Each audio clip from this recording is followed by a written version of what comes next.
नमस्कार किसान साथियों, स्वागत है आपका आपके पसंदीदा फसल क्रांति यूट्यूब चैनल पर। फसल क्रांति के सभी दर्शकों को मेरा नमस्कार। आज हम आपको देश की महान शख्सियत नेताजी सुभाष चंद्र बोस के विषय में कुछ खास बताएंगे। तुम मुझे खून दो, मैं तुम्हें आज़ादी दूंगा। जय हिंद जैसे नारों से आज़ादी की लड़ाई को नई ऊर्जा देने वाले नेताजी सुभाष चंद्र बोस की आज 125वीं जयंती है। इस दिन को पराक्रम दिवस के रूप देखा जाता है।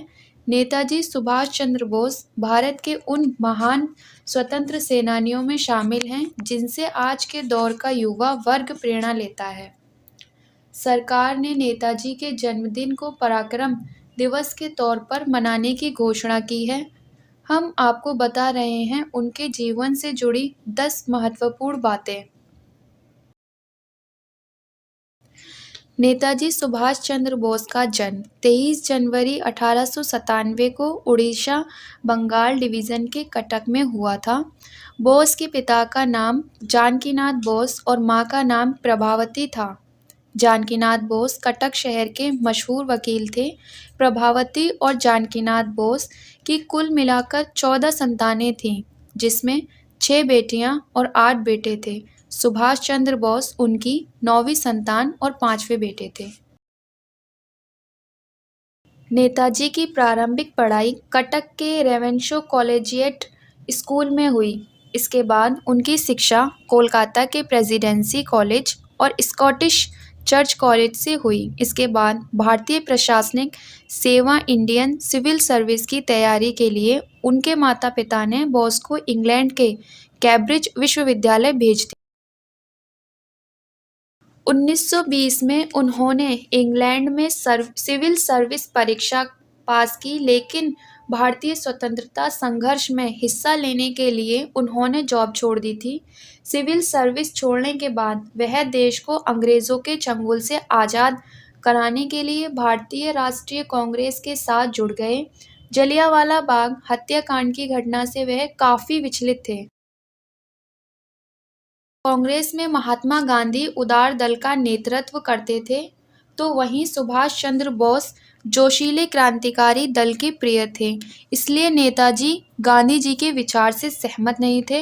हालांकि दोनों का मकसद सिर्फ और सिर्फ एक ही था कि भारत को आज़ाद कराया जाए। नेताजी का ऐसा मानना था कि अंग्रेज़ों को भारत से खदेड़ने के लिए सशक्त क्रांति की आवश्यकता है, तो वहीं गांधी जी अहिंसक आंदोलन में विश्वास करते थे।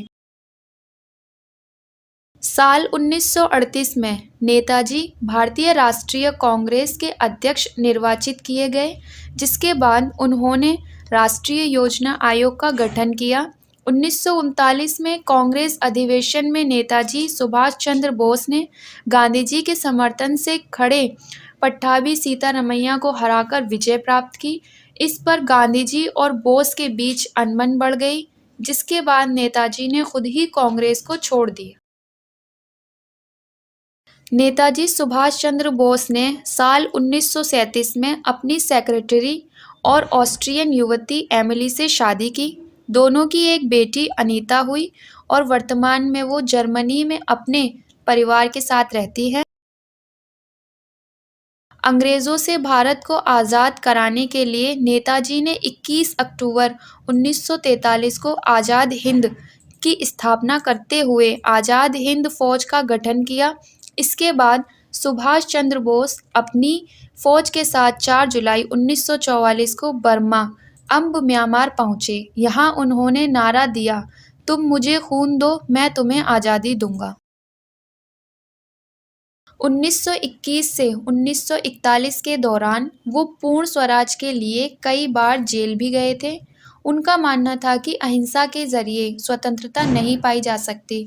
दूसरे विश्व युद्ध के दौरान उन्होंने सोवियत संघ, नाजी जर्मनी, जापान जैसे देशों की यात्रा की और ब्रिटिश सरकार के खिलाफ सहयोग मांगा।